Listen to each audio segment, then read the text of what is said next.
Hello my friends and welcome back. Thank you very much for being with me again today.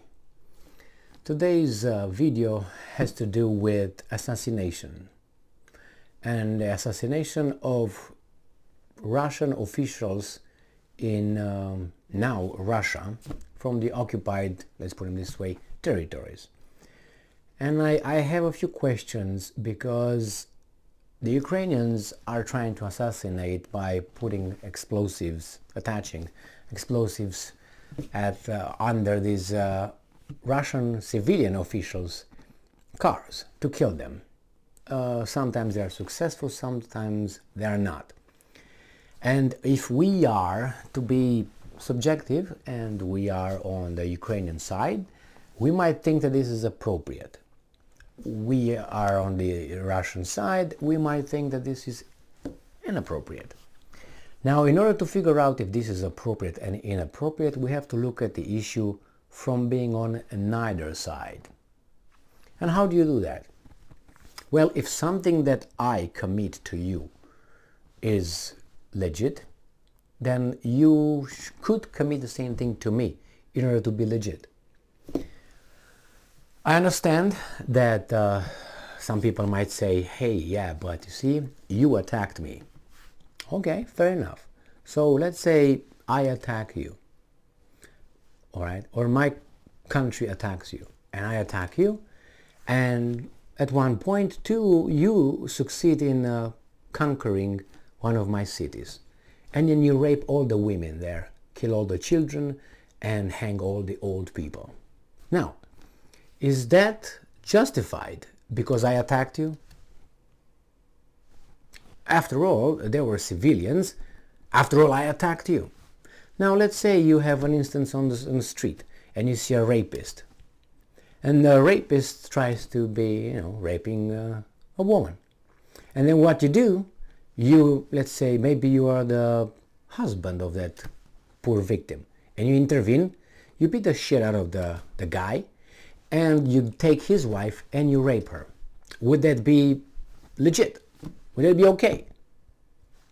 I mean, it's the same thing. And you try to harm my wife, obviously. So if I return the favor just because you attacked me, am I entitled to commit something like that? I think the answer is no. Okay? If it's no, then when you hear the Ukrainians trying to blow up officials, then the Russians should be able to do the same thing to these guys. And if we look only at Russia and Ukraine, it's one thing. But you can look at other countries. For instance, you know that United States is not at war with Iran. Is that a fact? That's a fact. United States is not at war with, let's say, the Taliban, as far as I'm concerned, right? They retreated. They did, with the Afghan government, right? Or they're not, with the Syrians. You know where I'm going with this, right? Well, the Americans blew up that Soleimani, the bad dude. There was a general in a country that you're not at war with. From your angle, or from our perspective, that guy is a criminal that we don't like. Well, that's the way we act. Shouldn't that, I'm just asking questions, shouldn't that give others the same right to do with people that they don't like from the other side? Remember, Iran did not attack the United States as far as I'm remembering, and vice versa here. So they're not at war with a declared war. So you killed a general that you had nothing to do with, and not to do it. You don't like it. You consider him a criminal. You consider him something. But he's a citizen of another country that you're not at war with. Well, if you do this, what do you think gives you the right to, let's say, blame those guys if they're going to do the same thing to you? I mean, what are you going to say then? Oh, well, I guess it's payback. Would you say that? I don't think so. I think you're going to go and try to destroy the whole country. Now let's see how these guys are celebrating, or at least they're trying to, these political assassinations. I don't even know how to call them. Obviously, the war between United States and Russia, or United States, NATO in Ukraine against Russia, you know, is a hot war. So it's not like, oh, we don't have anything to do with one another. But on the other hand, as I said, if you do this and those guys attacked you, it gives you the right to do that. Is that part of the war? If it is, then they can use it the same way. Then your moral standing is not there anymore. This article comes from Ukrainska Pravda and is from Friday, January the 13th, 2023. This is the title. Explosions ring out in Berdyansk. Occupiers' state Russian appointed governor's car was blown up. So this is the governor, this is the political figure, leader, however we want to call him. He's over there to govern. He's not over there to instruct his military, as far as I'm concerned. Well, he has authority, right? How much he can have. I mean, now you're going to fall on the trap of Putin is a dictator and he has the power. So if this guy would not follow the orders, he would be killed by Putin. So what would you do? I know you're sitting down, watching this on your telephone or iPad or a television and drink maybe some beer or being relaxed and say, yeah, I would just refuse to do it and I would just sacrifice myself. Okay, you know what I mean? When you are in the middle of it, I'm not trying to defend these guys. I'm just trying to see if these guys open that kind of can of worms, then that could be returned to you with more capability. I haven't heard any assassination coming from the Russian army or Russian secret services or special services on the Ukrainian side. Don't tell me they couldn't, because I don't believe that. Because after all, they went to London and they killed so many people over there, poisoned, or failed because they're unprofessional, right? So, 3 powerful explosions rang out near the Berdyansk airport and a fire started in the temporarily occupied city of Berdyansk, Zaporozhye Oblast. Source: Suspil public broadcaster citing a comment of Victoria Halistina, head of the Berdyansk city military administration, Petro Andriushenko, advisor to mayor of Mariupol, on Telegram. Quote from Halistina. As per now, there is no confirmed information about damage to enemy equipment. We hope that the damage, took place. We hope it took place. But the fire is really huge. Now, Halizia emphasized that the information about the injured Russian soldiers is being established. Now, at 7:50 p.m., Russian media claimed that at 19:30, which is 7:30 p.m. in Berdyansk, the car of the so-called head of the civil military administration of the Berdyansk district, so he was the head of the civil military administration, Oleksiy Kirschin, was detonated. The occupiers say that thanks to a lucky chance, the Russian appointed puppet leader was not injured, as he noticed a suspicious object on the bottom of the service car in time.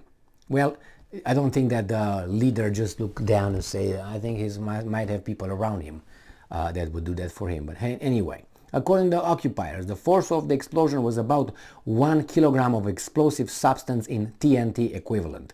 The occupiers blamed the detonation on the armed forces of Ukraine. Well, I don't know. What do you think?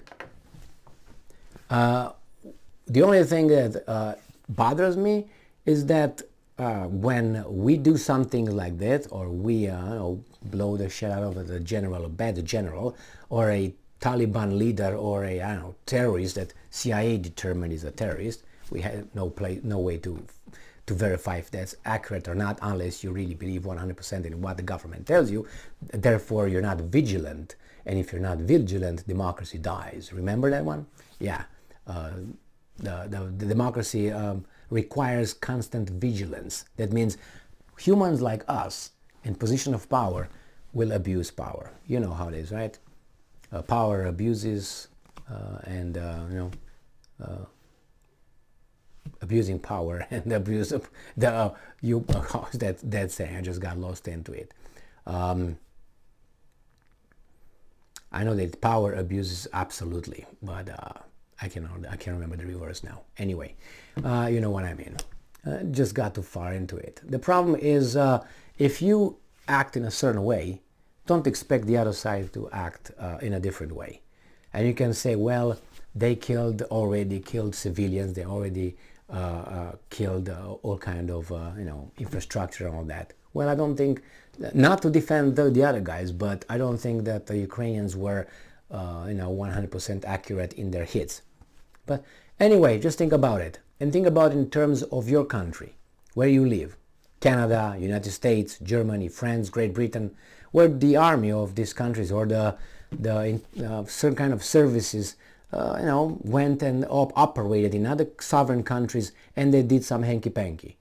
Remember, if that's acceptable, why is it not from the other side? Just because we are the good guys, I don't think I have to make a point about who's good and who's bad.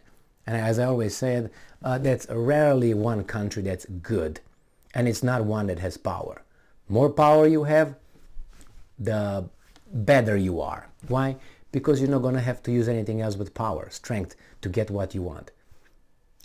Anyway. So, absolute power corrupts, right? And then it's what? What is the other one? I have to figure it out, man. Jesus Christ, figure it out. Absolute power corrupts absolutely. I was thinking of something else. Anyway, so that's how the big countries are. And that's how we are when we get in power. There are some of us who are, I would say, softer. That's the word, softer. And by being softer, you are not that courageous to commit crime, which obviously you don't want to commit crime. But when you get to a position up there and you are unchecked, it's hard to check yourself. Or maybe have certain kind of values that you really are trained and say, no, I'm not going to do this, I'm not going to do this. I know from personal life, I have examples of people who were outstanding individuals, and they got in positions of relative power, but they did not play along with the other people who got around him, and they were all about or required to steal together. But this guy would not. You know what happened? He was transferred. I have at least one case, very close case. And that person was transferred to a different location and isolated because he would not participate in the general looting of these guys with power. So, I mean, that was just an example, real life experience. It was not something that I read about only like I did in many books and examples, and we know how we are. But it's just as an example. You are pushed aside if you're too correct, too fair, and you get in a location where you're surrounded by this kind of people. They will just cast you away. They will just isolate you, or maybe they're just going to demote you, whatever they're going to do to you. It depends how far you go and how much the loot is. What are we talking about? The value. Then the consequences could be irreversible. Thank you very much for being with me again today. Stay strong, stay smart, look for the truth, and be just.